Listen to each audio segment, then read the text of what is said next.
Hello. We are about to do our first artist at home convo with Nisha and Nikhil Saboo. Hello. Hi, Meg. Hi, Dory. Yay. All right. Here we go. I think they're coming. I'm so excited too. Hey! Hi! What's up, y'all? How's it going? Very good, going awesome, well. great. So thank you guys I'm loving so the much. hat. Thank you. It's our ASTEP artist hat. Gotta Yeah, represent. for sure. Let me turn it up a little bit. I am so excited to talk to you guys. Thank you guys so much for being our first guest. I know, we're so excited to be here. Yeah. So we kind of created this artist at home conversation series in response to the pandemic, just to kind of check in with our artist friends and see how they're keeping creative and giving back to the community. But obviously there's been a lot of shifts over the past couple of weeks. And so I'm really excited to shift the conversation a little bit to address everything that's going on in terms of the Black community and how we as allies can support the movement.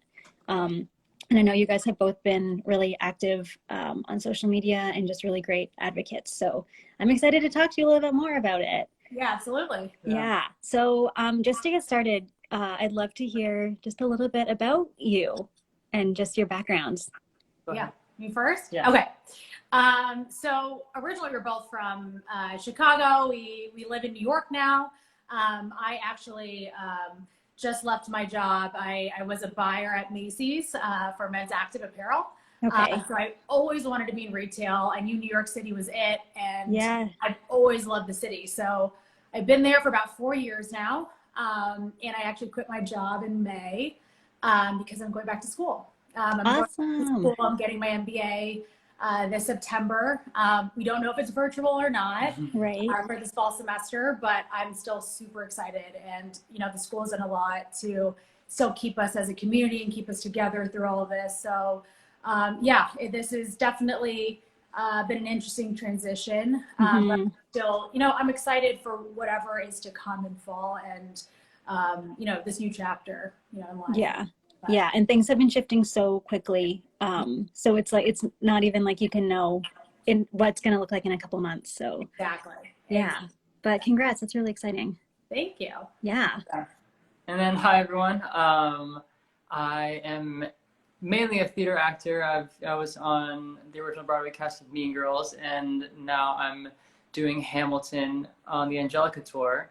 And then about a month into rehearsals, everything kind of shut down, and I immediately came here to Chicago. So I've been here since, and honestly, just looking forward to when we get back. Yeah. Yeah. Awesome. So I guess were you in New York when the pandemic started?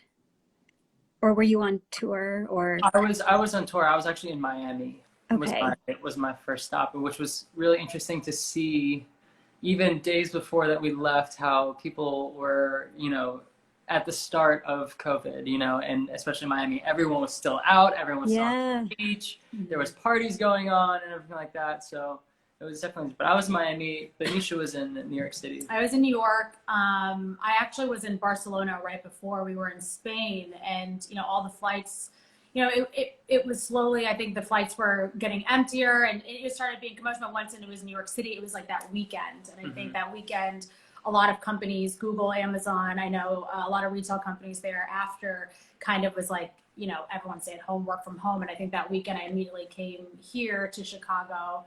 I saw a Trader Joe's line that was 100 people long, and I was like, out. You're like, no. Yeah. But yeah, I think I packed my bags thinking it'd be maybe a couple weeks, and it's been 11 weeks now.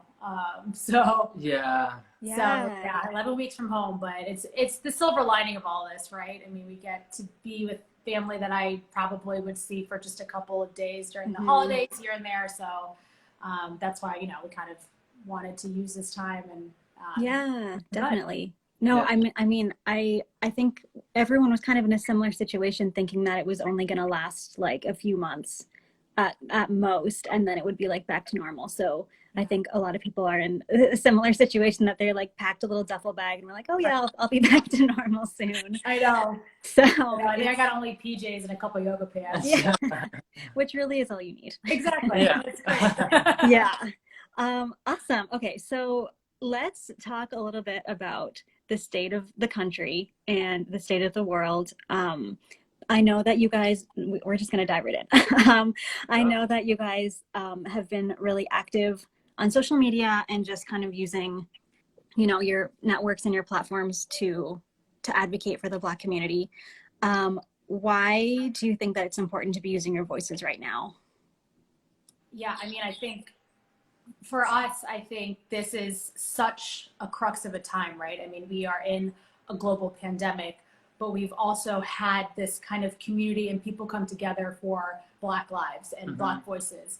And I think this has given us an opportunity to kind of sit and listen and think and educate ourselves. And I think it's been a time where, we've been together for so long, but I think it's also such a time that we can make change.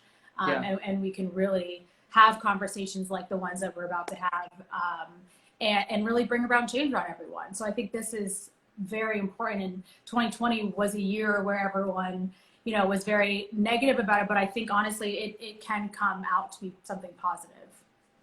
Yeah, definitely. And it's it's a very unique thing that people have the time to be able to stop and like educate themselves, evaluate things that like normally everyone's just go, go, go. So yeah. So it's definitely like a very, very unique time. And I was gonna ask too, so you guys are both in Chicago right now. Yeah. What is it like there? And how's the community responding? Yeah, so we're in the North Shore suburbs actually, so maybe 45 minutes away from Chicago. But Okay. I have friends who are downtown in there, and I mean there are protests going around and stuff like that. But around our community, there isn't much, which is very much our community. I mean, around here in the North Shore, Yeah. And even the main high school, New Trier. You would think that they would take just a step of action or anything like that, but it was actually two girls. One of them reached out to me who have started a fund it's like New Trier for Black Lives Matter, and they themselves have raised over $10,000 for. I mean, it's definitely specific people. Yeah. Down the street there was a girl selling T-shirts for Black Lives Matter and stuff like that. So there are a couple, but there's. Yeah. But Yeah, I think that's also what's kind of fueling us. I mean, I feel like Nick and I are definitely people who, want to be actioning, want to be doing things, want to be in the thick of it. And I think for us, NS2 started as our way of giving back where we are and in the capacity of what we can, right? I think that's one of the biggest things of right now is everyone wants to help, but to remember to help in your way, in the way that you can. And so for us, NS2 has been, our outlet of being able to give back in that way and be able to connect and do what we can from where we are. If we can't be in the streets, we can be here and still be supportive. And I think that for us has been, a thing of being in the suburbs and not being in the city and not being there, but it shouldn't stop us, right? It shouldn't stop us from doing what we can. So. Yeah, definitely. That's really awesome that you've been able to find a way to give back with what you have in the situation that you're in. So tell me a little bit about NS2. What is it? How did it come to be? Yeah, so NS2 is basically its mission is to create community through storytelling. From the very get-go, we coming out of COVID, I feel like we felt very isolated. Everyone's in their own homes. Some people are by themselves in the cities, and I think there's a lot of isolation and feeling lonely. And I think what we wanted to do was to connect people. We wanted to connect people with ourselves. We wanted to share our stories, and that was kind of the root of it. And so we kind of grew that, and turned it with tie-dye and with product and fun and happiness. And we basically hand dye and we ice dye all of our apparel. And each item is a representation of a photo from memory, of something of our past or something that's happening in the present, that's been impactful or has caused us happiness. And all the colors are from that photo, and any proceeds that we get from our items that we sell go to a wonderful organization such as you guys yourselves. And we will continue to support that as long as NST is around. Yeah, and it sort of just started with sort of just the idea of like wanting to, and I think that it kind of just blew up and we kind of created everything around it. You know, it's been cool how it's growing and how much, you know, it has become our outlet. And with everything that's going on, your artistry only gets impacted by it. You know what's going on. You can't if you're awake, you're gonna, you know, be affected by what's happening with the Black community and everything like that. And it's our only drive to then, like you guys said, we always have to shift, and we're shifting into it. And so it's, yeah. Yeah, and it's a cool outlet for us. I mean, I think Nick and I are creative people at the end of the day, and I think it's a fun way. I mean, it's for us to kind of have a way to cope, but also connect. And I think it's been a great outlet for both of us. And we've met so many awesome people through this. I mean, I think that for us has been awesome to see that just the community from, you know, we started about a month and a half ago, and the amount of amazing people that we've met has been so cool. And as much as we're making virtual friends, I think it's still awesome. I know, I feel the same way. Like, I feel like I've met so many people who I wouldn't have before because of these circumstances. Yeah. Which has been like a really cool kind of byproduct of everything. Yeah, absolutely. And like connecting in ways that has always been possible, but has never actually happened because there was no need for it. Right. Exactly. But thank you so much for supporting ASTEP this way. I know you guys sent in a very generous donation a little while ago, and it really means a lot to us and to all the kids that we serve and the communities that we serve who are being really hard hit right now. So thank you. Yeah. Are you wearing an NS2 shirt right now? This is one that I literally just made a couple days ago, and it's like my own jeans jacket that I just made. Yes. I know, we're thinking about maybe going to jeans jackets. I don't know, the weather's a little warm. The weather's a little warm, but jeans jackets are so fun. So yeah, I know, they're so great. Oh my God, I love it. We'll probably just keep this for myself. That's right. We personally do not own any. Yeah, I don't have any. We don't own any of our own products, so this is the one thing I was like, I just need to make. Yes, we gotta represent. Yeah. Oh my gosh, is that from a specific photo too, or is that just kind of your own creative juices? Was just for fun. The creative juices were flowing. Exactly. I love it. One of the first sunny days. I think it snowed 4 times in Chicago since we've been here. Yeah. And it was like one of the first sunny days. We had like the garage door open, and I think you just went out and tie-dyed. Yeah. Oh my God. Was it always a hobby that you guys did, or is this a new skill you've picked up? Yeah. A brand new skill. Is it? A brand new skill. Yeah, no, we've never tie-dyed before. I think maybe we did it in summer camp long ago. I think I did it once too. But I think the ice dyeing part of it was super cool, and we saw it and found out about the technique. We really just fell in love with it. And I think that's what got us to keep going. That's so cool. I love all the new skills that people are picking up from quarantine. Yeah, it's awesome. I know. We haven't baked bread yet, but. No, I haven't. Yeah. I know, that'll be next on the list. Save the world first, and then you can get some bread. So how do you choose the charities that you support? Yeah. Well, first of all, I knew about ASTEP through Mary Mitchell Campbell. She was the music director for Mean Girls, and then she introduced ASTEP to me I sang at one of the concerts at Joe's Pub. And you were at a Christmas concert, right? Yeah. I didn't get a chance to say hi to you, but I remember you from that concert. Yeah, so it's always been on my radar, and I can't wait to eventually come back and volunteer when I have time and everything like that. But yeah, ASTEP was like the first one. ASTEP was the first one that we thought of. Yeah. And then we have also Mount Sinai as well, to support all the healthcare professionals out in New York City which is our home. So we, those two things were very meaningful for us. And, for this next collection, we are basically going to dedicate the entire collection to Black voices. Usually there are stories from Nick and I's past, but for this next collection, they're all going to be from, friends of friends, people that we've met, people that are just through the NS2 community, and from the Black community. And so we're so excited. We've come out from this past weekend just talking to a bunch of, the people who we're so humbled want to work with us and work on this next collection with us. And so the next collection, the proceeds will be donated to a Black Lives Matter organization. So we are super excited. Super excited for it. Yeah, that's so awesome. So I guess you guys work in kind of batches, that you have like a collection that's a batch, and then you'll flip over and do another one.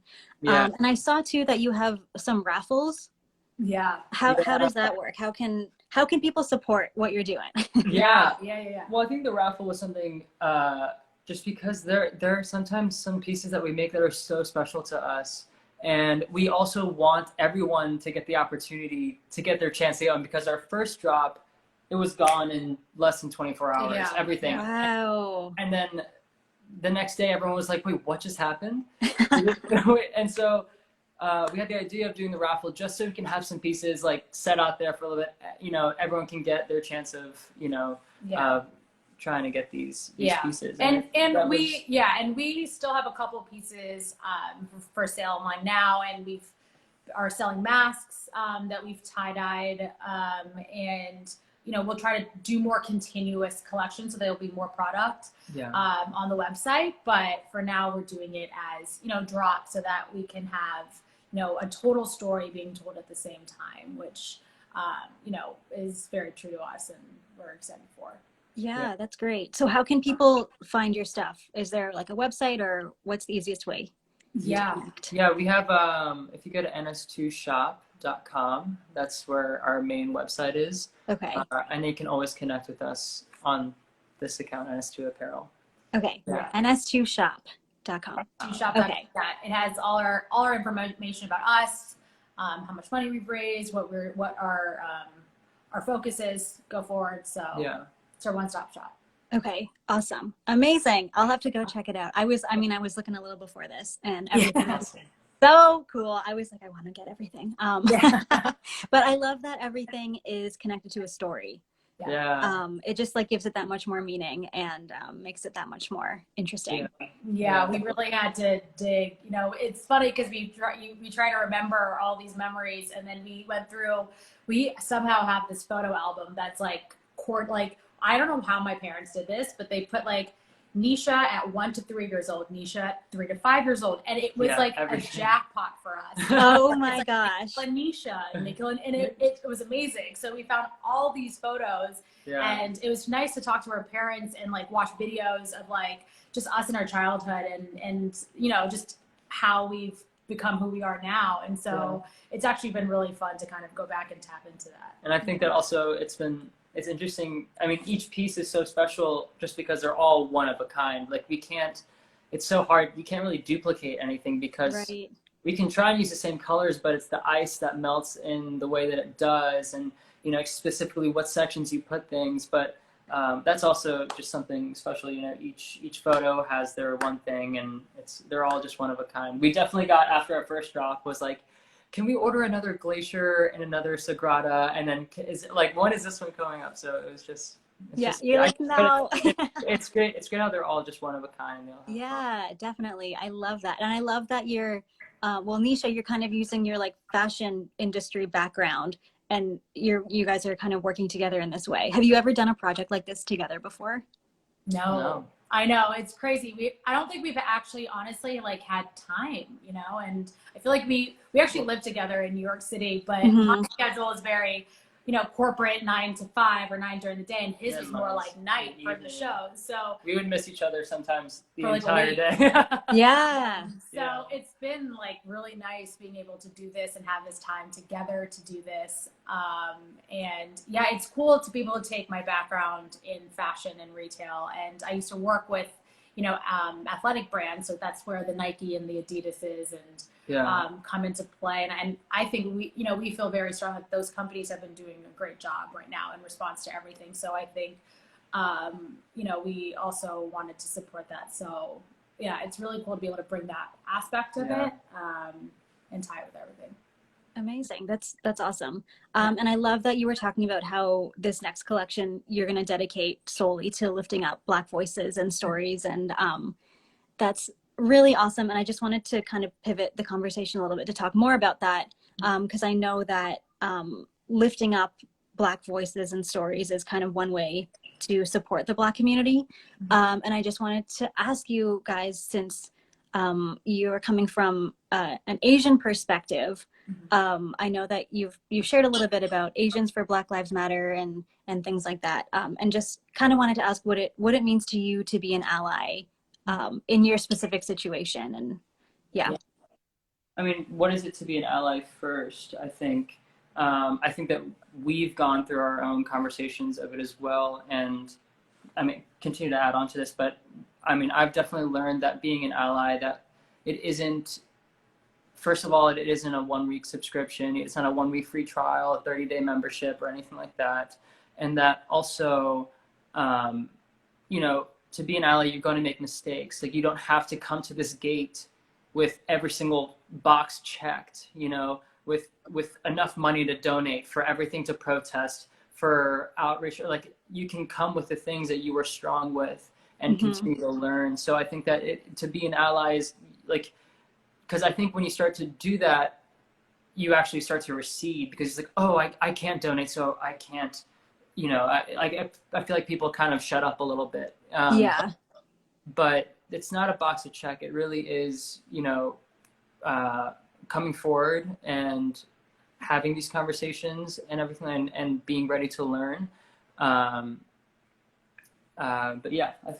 Yeah, I mean, I think for me is I came with the perspective that I thought I was an ally, right? And I think now I'm realizing there's more that I can do. And I think there's more that we all can do, because this has been a fight that's been trying to be fought for so long, and it's the same instances and it's the same outcomes. And I think, for there to be a real change, and I think this is something Nick and I are very strong about, is that we all have to go out and vote. And I think that's, absolutely everybody should go out to vote if you can.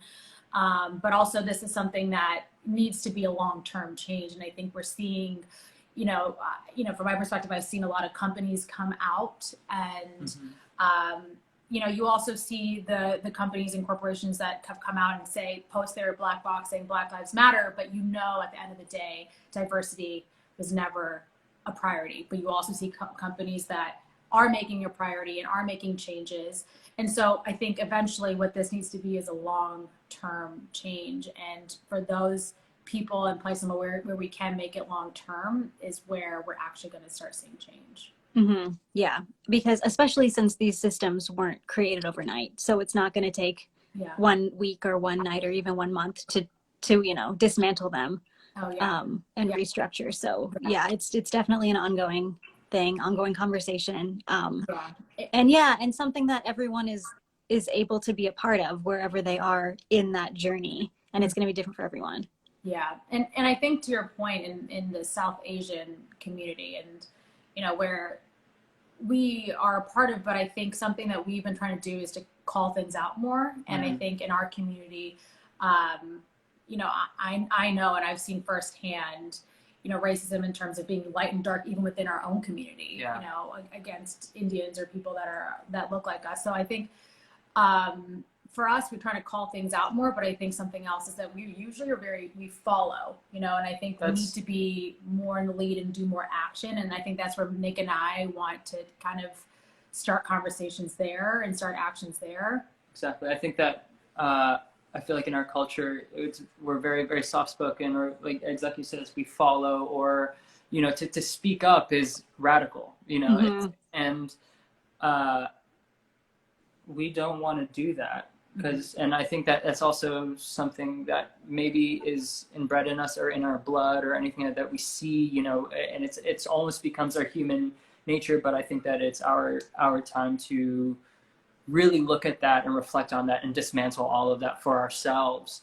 And then I also think that it is then a generational thing. It's then that we pass down onto, you know, within our community and our kids or anything like that. You know, it's Yeah, definitely. And I'm half Japanese, and so I'm like East Asian, so it's like a little bit of a different vantage point. But just in my little teeny bit of scratching the surface research that I've been doing with this, I'm realizing that like historically, you know, and culturally, that we've tried to fit in and keep our heads down and be quiet. And like you were saying, it's like radical to call it out and say something. So that's something I'm trying to do more of. But yeah, definitely a journey with that. So Nikhil, for you being an Indian man on Broadway, what has that experience been like for you? Because I know I haven't seen many. Like I know that, you know, you're not represented very much on Broadway, or in the theater and entertainment industry to begin with. So what was that like for you, and continues to be? Yeah, I think that I've always been truly ripped in two different places where my heart lies and where my brain lies and stuff like that. There are times where I'm like, wow, this is great. I get to kind of drive my own lane and just see where it goes. But then there are so many things beside me that that I think that I try and block out of my mind so I can pretend like I'm all the same, or this can be easy, or, you know, I don't know. And then also being a South Asian person in the Broadway industry, I was on an AAPI, sorry, Asian American Pacific Islander panel, which I was so grateful to be a part of. But at the same time, my conversation is different than an East Asian person. Yeah. I don't, you know, there are not, even though shows can be what the shows are, but there's no show that has a large cast of brown people, right, like me, or you know, we have our own struggles and everything like that. I think that my personal experience with being in the Broadway community, it has been one that is lucky, and I've worked super hard with it. But also at the same time, graduating college, I did have to work twice as hard to be seen as something normal. But then at the same time, I'm having conversations now of like, did you just hire me because I was brown and you needed someone? You know, there's those conversations, but then I did work really hard, and it's always doubting yourself, but then trying to not do that at the same time. Mean Girls was something that put me on the map, honestly. And then before that, I did an off-Broadway show called The Boy Who Danced on Air as well. But Mean Girls put me on the map, yet there was the chances that there was a role for like Kevin G, which is one brown person in the entire cast. And, you know, they needed an understudy, and they, you know, put me as one of the mathletes and everything like that. So, you know, it did put me on the map, and I think I'm very grateful for that. But at the same time, you walk into a room and you kind of look around, and it's, you can't relate with anyone in that way, you know? I mean, I feel like that's a whole, I can dive into a whole conversation within all of that, but yeah. And even being part of Hamilton, you know, there have been Shobha Narayanan, Ariana Afsar. I'm trying to think of, those are the two girls that come to mind that are within the South Asian, or who are Desi. I don't think there are any men who are playing the male roles that have been Indian. So it's interesting. Which is crazy. Which is crazy. For Hamilton being so diverse. Which is diverse. But yeah, it's within the Broadway community, I can maybe name this many like people that are that have recently been on Broadway or on Broadway that are South Asian with me. So I only want to inspire and carve paths for other young or older or anything South Asian artists that are coming up and that want to be in this community, because oh my God, do we need them, you know? Yeah. And Yeah. so yeah, it's is it lonely? Yes. Yeah.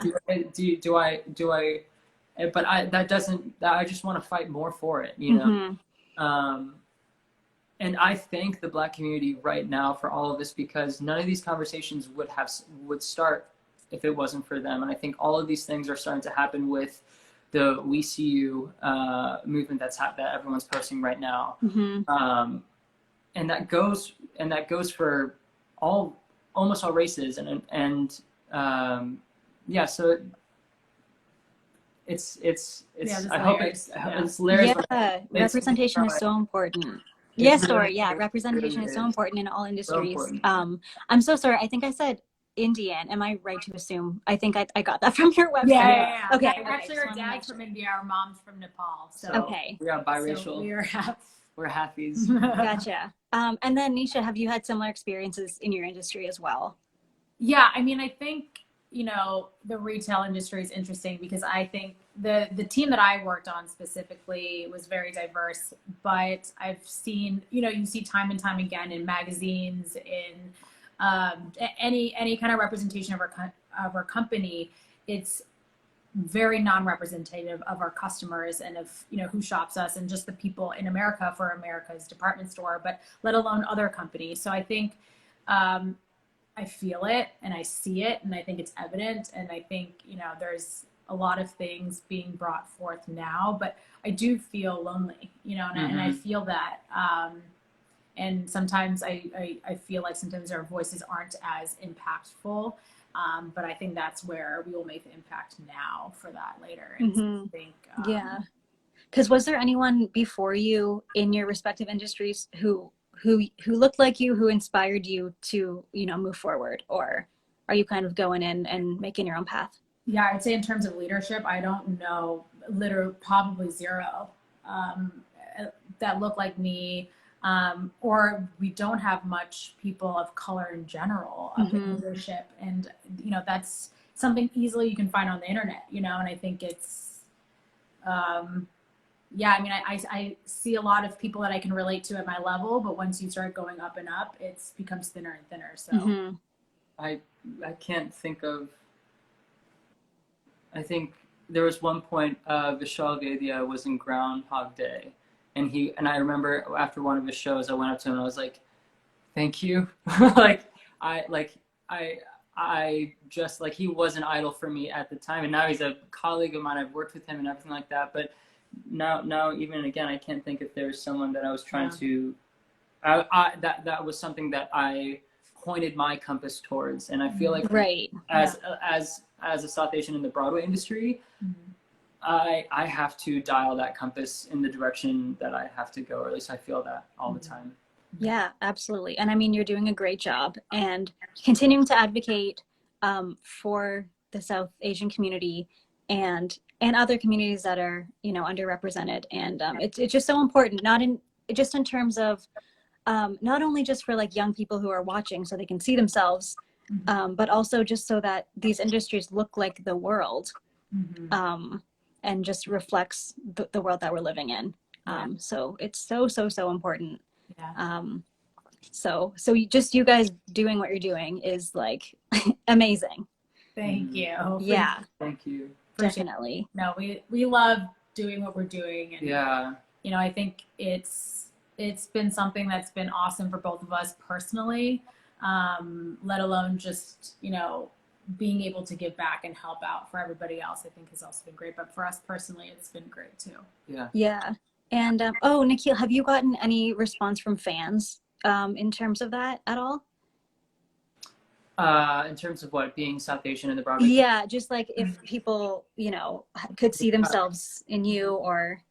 Oh yeah, I used to get letters or DMs or even meet people at the stage door. I would stage door almost after every single performance, unless if I had a guest or something like that. But that was honestly just to then connect with the people, because I know they do not see my face on stage all the time. Yeah. And I didn't see it as a duty. It was just my heart wanting to be like, I need to go out there and connect with these people. And for the times that there was like a brown person that came up to me, and I would just give them my undivided attention. I would just stand there and talk to them and everything like that. You know, it's so people have connected and Yeah, that's really special. Yeah. That's very cool. Yeah. I love that. Yeah. So outside of your careers and your jobs and, you know, NS2, how are you guys staying creative? Like, what else are you doing right now? Yeah. Well, we're doing a lot of home workouts. Okay. We do, I guess a lot of what we're trying to do is just it's time to like spend time with the family, right? I mean, we do walks all the time. We baked cinnamon buns from scratch yesterday, which came out Yes. so good. I know you're making music. Yeah, I'm just writing some music or making music in the basement. and dance classes here and there from friends and stuff like that. So Very Yeah. cool. Yeah. Oh, I love that. So I think we've covered all of these questions I have here. I wanted to ask you, yeah, just a little bit more about, so you said that you're doing some research and some reading and whatnot. Have there been any resources that have jumped out and really resonated with you, whether it be a book or a movie or like a certain account? Yeah. I have mine if you don't have yours.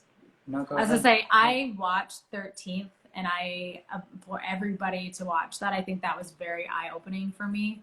And I think people, I think social media in general has been very helpful for all of this. And I know there's a lot out there, but I think it has helped spread the word. And I think people at first, I know it's very easy to repost all this information, but I think I think a lot of the friends that we've talked to have been posting some like very important facts and just like actionable items, right? In terms of signing petitions or in terms of, being able to focus your efforts. I know one of our friends posted because she lives in Philly and she was going down and to help protesters, she wanted to bring in just water bottles, snacks, etc. And so, just being able to be more personal with people in their efforts, but also I think social media has been helped just to educate, and it's brought about change in this past week, which is fantastic.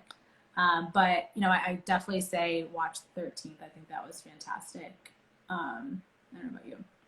No, I think that social media has definitely exposed so much, and I think that I can name specific accounts that I do follow, but there are so many, and I love how people are like, do follow these 10 accounts if you want up to date and stuff like that. And I agree with you. I think that there's already so much music been made, so many movies been made. I listened to a Marvin Gaye song and it's like it could have been made yesterday. Yeah. And what it was saying. Right. And so there's plenty of music that you can also listen to that has people's souls and stories rooted in them. And it's no different when it was made 30 years 2 months ago. So that's also something. And then also movies too that are on. Yeah. No, social media has definitely been like a treasure trove of information. And like you said, just actionable items that, going back to what you said at the beginning, you can do no matter where you are. Like, there's so many things that you can do, so many ways you can help.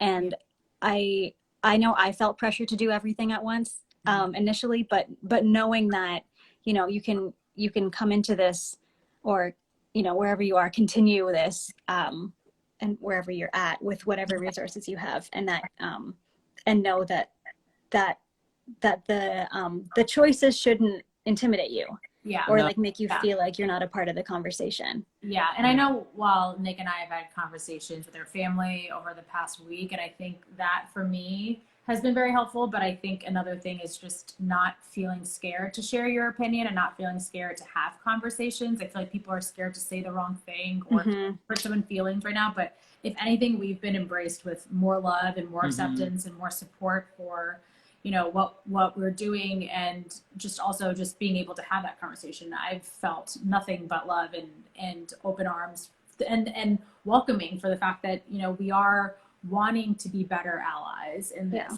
So I think that should be encouragement of itself, to just try, you know. Yeah, and like you're saying, like mistakes are kind of inevitable. Yeah. And you just have to go in knowing that and be forgiving with yourself, because Yeah. it's all for the greater good. Yeah. Yeah. But also give yourself some time and make some cinnamon buns so you give. Yes. Yeah. Make some cinnamon buns, tie-dye some clothes. Yeah. Exactly. Yes. Amazing. Well, thank you guys so much. This has been such a Absolutely. great conversation. Can you just shout out one more time where people can support your stuff? Yes. So the website is ns2shop.com, and our Instagram is at ns2apparel.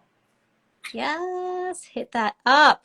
Yes. Yes. It's good work. You guys are doing amazing, amazing stuff. And we are so proud to have you in our ASTEP community. So just keep on doing what you're doing. Awesome. And yeah, you guys are great. Thank you so much. Thank you so much, Austin. Thank you, Austin. All right. Bye. Bye. Have a good day. Bye. You too.